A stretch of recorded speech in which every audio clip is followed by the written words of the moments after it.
Hello guys and welcome back again in a new video. और आज की इस वीडियो में हम सभी लोग पढ़ने वाले हैं कंपाउंड इंटरेस्ट। ये क्या होता है हमारा ये कंपाउंड इंटरेस्ट। तो इसको समझने के लिए देखते हैं। सबसे पहले हम यहाँ समझते हैं, एक बोरोवर है हमारे पास और एक लेंडर। एक क्या हमारा लैंडर। इसने क्या किया, लैंडर ने बोरोवर को पैसे दिए। लैंडर ने क्या किया, बोरोवर को पैसे दे दिए। जैसे कि समझ लो ये एक लैंडलॉर्ड है और ये एक किसान है। किसान ने क्या किया, पैसे मांगे और जो लैंडलॉर्ड था उसने पैसे दे दिए। बोरोवर मतलब किसान, ठीक है, पैसे दे दिए। अब क्या करेंगे, ये पैसे क्यों दे रहा है, क्योंकि भाई इसको इस मुनाफा चाहिए इसलिए तो दे रहा, फ्री ऐसे तो नहीं दे रहा फ्री में ले भाई पैसे ले ले। ये शर्त रखता है कि तुम जितने टाइम तक रोकोगे, कुछ टाइम पीरियड में तुम्हें मेरे को ज़्यादा पैसे देने पड़ेंगे। क्या करना पड़ेगा, ज़्यादा पैसे देने पड़ेंगे, उतने नहीं जो उसने दिए। जैसे कि सपोज करो उसने 25 लाख रुपये दे दिए, तो इसको 25 लाख ये जो है वापस लेंडर को 25 लाख नहीं लौटाएगा, ये 25 लाख में प्लस और भी अमाउंट लौटाएगा, ताकि जब भी तो ये देगा। ऐसे क्यों देगा भाई, 25 दिया 25 ले लिया इसने, ऐसा थोड़ी होता। तो लेंडर क्या करता है, पैसे देता है इसलिए ताकि ये और ज़्यादा पैसे देगा, क्योंकि इसको तो पैसों की ज़रूरत है, ये तो लेगा ही। ये क्या कहता है, अभी मेरे को 25 लाख रुपए दे दो, बाद में तुम्हें 25 के 30 दे दूंगा, ठीक है। मतलब कुछ परसेंट, 30 भी नहीं बोलूँगा, मैं कहूँगा 1% के हिसाब से तुम्हें मैं पैसा देते जाऊँगा। चाहे वो परसेंट ईयरली हो, मंथली हो, या फिर कैसे भी करके हो। एक महीने में तुम्हें 2% मैं कमीशन देता रहूँगा, 2% इंक्रीज़ करता रहूँगा।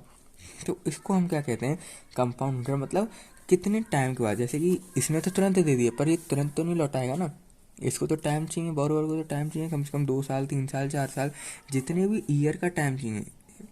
ईयरली बोल लो, मंथली बोल लो, मतलब इसको जितना भी यहाँ पर टाइम चाहिए, और इसको टाइम देना है, क्योंकि जितना ये टाइम लेगा उतना एक रेट, 1% रेट से ये इसके पैसे बढ़ते जाएंगे। 25 लेगा, 2% मान लिया तो और बढ़ते जा रहे हैं, बढ़ते जा रहे हैं, बढ़ते जा रहे हैं। तो इससे क्या होता है, इसको भी फ़ायदा है। इसको क्या फ़ायदा है, तुरंत के तुरंत पैसे मिल गए। लैंडर को भी फ़ायदा है कि कुछ साल के बाद या कुछ महीने के बाद ये मेरे को ज़्यादा पैसे देगा। इस तो इसी को हम क्या कहते हैं यहाँ पर, कंपाउंड इंटरेस्ट। मतलब जो उसने पहला अमाउंट दिया और जो उसने बाद में अमाउंट दिया। मतलब सपोज करो उसने 4 साल बाद इसको पैसे लौटा दिए, कितने पैसे लौटा, 25 लाख से तो ज़्यादा ही होंगे ना। तो इसलिए अगर मैं आपको डेफिनेशन बात करूँ, the difference between the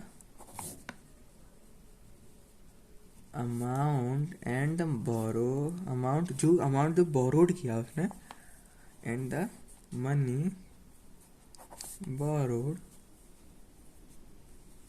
is called compound interest. उसको हम यहाँ पर क्या कहते हैं, कंपाउंड इंटरेस्ट। एक स्पेसिफिक पीरियड यहाँ पर लिख देना, यहाँ पर इन लिखते हैं फिर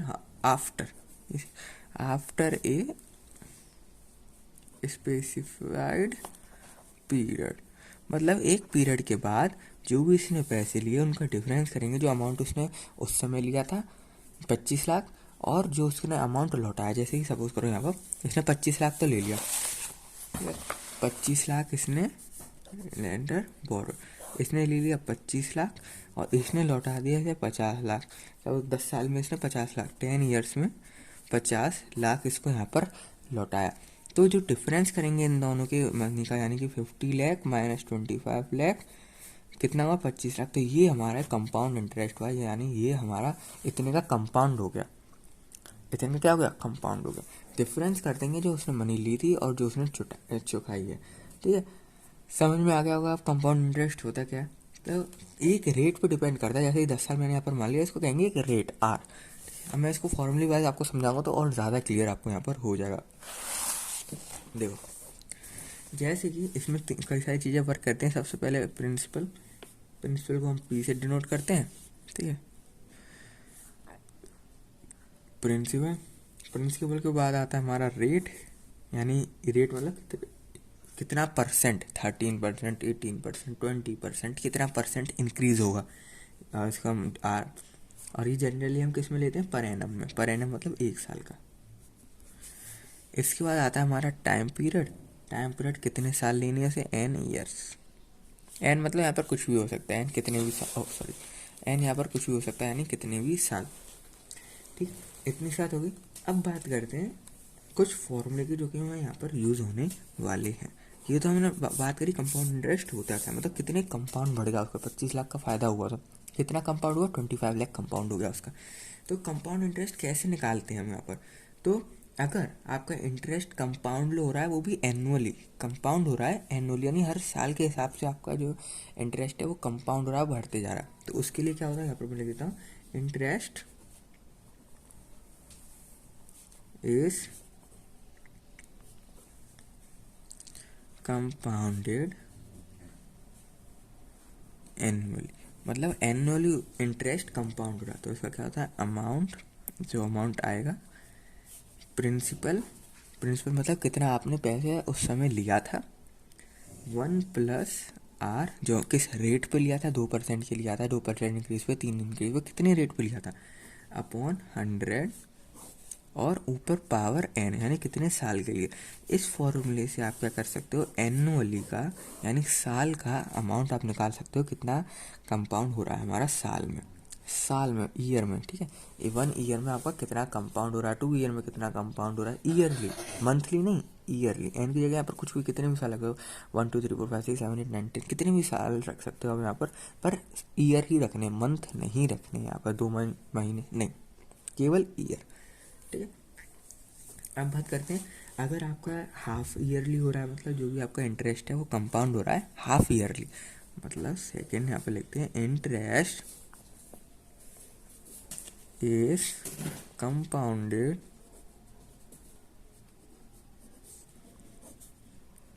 हाफ ईयरली। हाफ ईयरली वो जो है इंटरेस्ट आपका कंपाउंड हो रहा है, तो उसका क्या फॉर्मूला होता है हमारा, उसका होता है अमाउंट, उसका क्या फॉर्मूला होता है हमारा, amount is equal to principal, same वही चलेगा, पर यहाँ पर रेट देखो, रेट पूरा साल के लिए 8 था, पर अब आधा कर रहे हैं ना, पूरा साल तो ले नहीं रहे, आधा साल ले रहे, तो उसका रेट भी आधा यहाँ पर करेंगे, जो भी रेट है उसका आधा, और साल भी हम पूरा ले रहे हैं नहीं, पूरा ले रहे हैं, तो 2 की भी जगह क्या आ जाएगा यहाँ पर, 2n,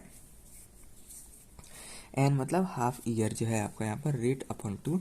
तो अगर आप आधे साल के यानी 6 महीने के लिए केवल देख रहे हो, हाफ ईयरली के लिए देख रहे हो, तो आपको कौन सा फॉर्मूला यहाँ पर यूज़ करना है, नीचे वाला, P amount equal to P 1 + R/2 100 2n। पर अगर आपको 1 ईयर मतलब ईयरली देखना है, ये हाफ ईयरली देखना है, यानी 6 महीने के लिए ये, 1 साल के लिए ये, 1 साल या फिर उससे ज़्यादा, ठीक है। अब बात करते हैं हम, आपको क्या करना है, क्वार्टरली देखना है। आपके कंपाउंड, जो आपको कंपाउंड हो रहा है वो क्वार्टरली देखना है, इंटरेस्ट इज कंपाउंडेड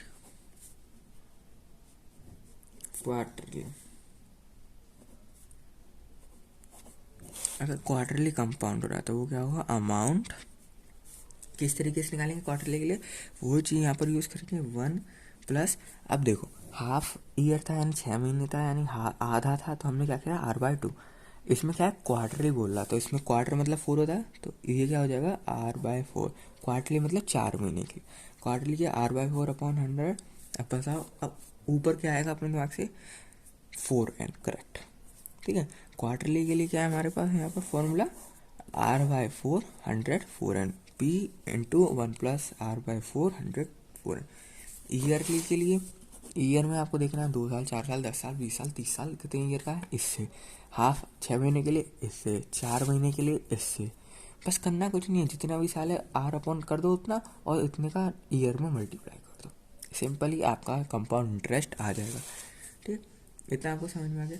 अब अगर आपको जो इंटरेस्ट है कंपाउंड करना है एनुअली, बट जो भी आपका इंटरेस्ट ईयरली तो कैलकुलेट करना है आपको कंपाउंड, पर उसका जो टाइम है वो फ्रैक्शन में, मतलब उसका टाइम सपोज करो, जो मतलब नंबर है उसका टाइम फ्रैक्शन में, फ्रैक्शन मतलब 5 2/3, फ्रैक्शन, फ्रैक्शन मतलब समझ में आ रहा है, फ्रैक्शन क्या है, 3/5, 10/12, ठीक है, 3 2 2, कैसे भी करके फ्रैक्शन में है, अगर ईयर, ये ईयर है, ठीक है। अगर आपका टाइम जो है वो फ्रैक्शन में, तो कौन सा फॉर्मूला यूज़ होना है वो यहाँ पर आप देखो। अगर आपका टाइम फ्रैक्शन में, सपोज कर लो, ये तो मैंने एग्जाम्पल है, सपोज कर लो 3 2/5, ये हम यहाँ पर मानते हैं 3 2/5, और आपको क्या करना है यहाँ पर, अमाउंट निकालना है। तो तो अब क्या करेंगे, यहाँ पर सेम वही फॉर्मूला यूज़ करेंगे। पहले तो इतना तो सेम रहेगा हमारा, पर इसमें होगा 3 का मल्टीप्लाई। ये कितना जो आपका यहाँ पर फ्रैक्शन है, इसको ऐसे इस तरीके के फॉर्म में आप लिखने की कोशिश करना, जितने भी आपके फ्रैक्शन हो। ये तो यहाँ पर कोशिश करना इस तरीके के फ्रैक्शन के फॉर्म में आप लिख सके। 3 है, 3 यहाँ आ जाएगा, ठीक है, मल्टीप्लाई करेंगे हम। इसके बाद क्या करेंगे, 1 प्लस बाकी कितना है 2.5, 2/5 लिख दो, इतने में r का मल्टीप्लाई कर दो अपॉन 100 कर दो। तो ये हमारा फॉर्मूला यूज़ होगा। ये वाला फॉर्मूला हमारा कब यूज़ होगा, जब हमारा टाइम फ्रैक्शन में है। जब हमारा टाइम फ्रैक्शन में है तो हम कौन सा फॉर्मूला यूज़ करेंगे, this formula we use if time is in fraction. अगर टाइम हमारा फ्रैक्शन में तो ये फॉर्मूला हम यहाँ पर यूज़ करेंगे। जैसे कि आपको ये दे रखा था 3 2/2, तो ये 3 है, इधर आ जाएगा 2/2 यानी कि 1 यहाँ आ जाएगा। समझ में आ गया, यहाँ पर 3 लिख दो इसे, ठीक है। क्या करेंगे, 3 तो यहाँ आ गया। अगर इसका देखें, ये तो हमने इसका देखा था, इसका यहाँ पर याद रखना, ये फॉर्मूला है केवल 3 2/5 के लिए वैलिड है।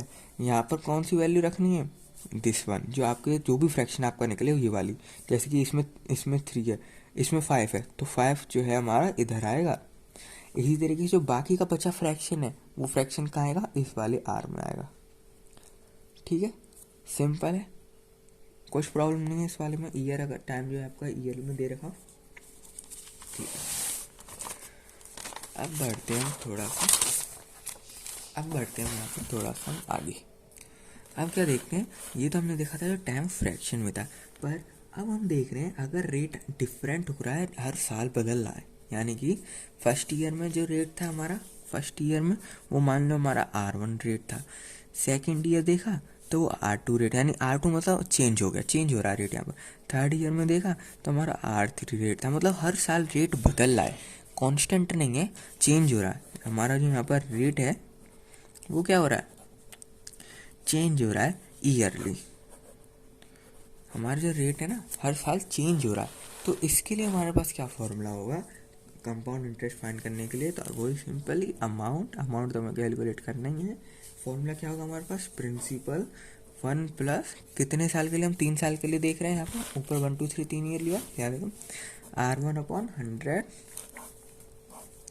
1 प्लस R2/100, 1 प्लस R3/100, भी 1 plus R1/100, 1 plus R2/100, 1 plus R3/100। हमने 3 साल का यहाँ पर एग्जाम्पल लिया था, 3 ईयर्स का 1 2 3, इसलिए यहाँ पर 1 2 3 R3। अगर चौथा ईयर होता R4 होता तो इसमें और मल्टीप्लाई करके आप R4 कर देते, ठीक। तो इस तरीके से आप क्या करेंगे, यहाँ पर इस तरीके से आप अमाउंट यहाँ पर कंपाउंड इंटरेस्ट फाइंड करेंगे। अगर आपका रेट हर साल चेंज हो रहा है, रेट हर साल चेंज हो रहा है, तो किस तरीके से फाइंड करेंगे, इस तरीके से आप यहाँ पर फॉर्मूला लगा के फाइंड आउट करेंगे। अब अगर आपसे बोला है प्रेजेंट वर्थ फाउंड करो उस किसी भी चीज़ की, सपोज कर लो एक्स, प्रेजेंट वर्थ मतलब उस चीज़ का इस समय वैल्यू क्या है। और सीरीज में जैसे कि आपके पास एक पॉट है, उसकी वैल्यू क्या है इस समय। एक आपके पास सपोज करो बुक है, उसकी वैल्यू क्या है इस समय। मतलब प्रेजेंट वर्थ, वैल्यू मतलब उस समय वैल्यू मतलब प्रेजेंट वर्थ, उसकी प्रेजेंट में कितनी कीमत है। जैसे ज़मीन आपने खरीद ली, ठीक, ज़मीन आपने खरीद ली 10 साल पहले। लेकिन अब आप उसको बेचने जा रहे हो, तो 10 साल पहली बार जिसमें आपने खरीदी थी उस हिसाब से थोड़ी बेचोगे। क्यों, मतलब आप जो बेचोगे वो थोड़ा महंगे में बेचोगे ना, या फिर उस समय जितना उसका प्राइस चल रहा है उसमें बेचोगे। तो इसे उस समय कितना प्राइस चल रहा है उसको हम क्या कहते हैं, प्रेजेंट वर्थ कहते हैं। उसको हम क्या कहते हैं, प्रेजेंट वर्थ कहते हैं। तो प्रेजेंट वर्थ कैसे फाउंड करते हैं, सबसे पहले प्रेजेंट वर्थ सपोज कर लो n ईयर्स में x है, प्रेजेंट वर्थ ऑफ रुपीज चलो y ड्यू n ईयर्स, ठीक है। n ईयर्स में एक y पैसा है, तो ये बताओ उसकी आज में कितनी वैल्यू है। कैसे फाइंड होगी यहाँ पर, प्रेजेंट वर्थ इक्वल टू कितना हमारा y अमाउंट 1 प्लस R/100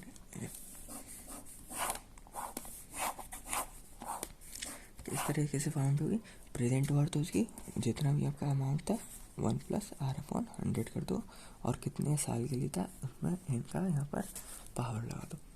तो इस तरीके से आप प्रेजेंट वर्थ यहाँ पर फाइंड आउट कर सकते हो। मतलब किसी भी चीज़ की वाई यहाँ पर कोई भी चीज़ मान लो उसकी प्रेजेंट वर्थ कितनी है, प्रेजेंट वर्थ इन रुपी पैसे में कितनी है, ठीक है। प्रेजेंट वर्थ जैसे कि वाई हमारा सबसे कोई चीज़ है हमारी वाई, उसकी प्रेजेंट वर्थ कितनी, कीमत कितनी है वाई उसकी आज के समय में, उसको हम किस तरीके से निकालेंगे, उसकी कीमत क्या थी अपॉन 1 + R/100 पावर n, यानी कितने साल हो गए उस चीज़ को, n मतलब कितने साल हो गए उस चीज़ को। आपने जैसे कि कार ली आपने 10 साल पहले 1 लाख रुपए की, तो आज उसकी कीमत कितनी है, यानी और उसका रेट मतलब डिक्रीज हो रहा है, मतलब यहाँ पे उसका रेट मान लो 2% का, रेट उसका कितना 2% का, तो 1 लाख 1 + 2/100 और 10 साल 10, आपके प्रेजेंट वर्थ उसकी निकल के आ जाएगी, उसकी प्रेजेंट कीमत निकल के आ जाएगी। इस तरीके से हम प्रेजेंट वर्थ यहाँ पर फाइंड आउट करते हैं। इस वीडियो में हमने देख लिया किस तरीके से एनुअली देखते हैं कंपाउंड इंटरेस्ट, हाफ ईयरली देखते हैं, क्वार्टरली देखते हैं, अगर हमारा ईयर फ्रैक्शन में यानी पॉइंटों में ईयर तो वो कैसे देखेंगे, अगर आपका हर साल रेट चेंज हो रहा है तो उसको कैसे देखेंगे, और प्रेजेंट वर्थ किस तरीके से फाइंड आउट करेंगे। ये चीज़ें हमने यहाँ पर इस वीडियो में देखी। अगली वीडियो जो बनाऊंगा उसमें मैं इसके क्वेश्चंस कराऊंगा, तो मतलब जो भी हमने फॉर्मूले यहाँ पर यूज़ किए हैं, जो भी कंसेप्ट यहाँ पर यूज़ किया है हमने, फॉर्मूला यूज़ हुआ है, उसको मैं यहाँ पर इम्प्लीमेंट करके दिखाऊंगा क्वेश्चन में। तो उस वीडियो को ज़रूर देखना, आपको पूरा यहाँ पर कंसेप्ट क्लियर हो जाएगा कंपाउंड इंटरेस्ट का, कि किस तरीके से कंपाउंड इंटरेस्ट फाइंड होती है, प्रेजेंट वर्थ फाइंड होती है। तो इस वीडियो में इतना ही, मिलते हैं आप सभी लोगों से नेक्स्ट वीडियो में।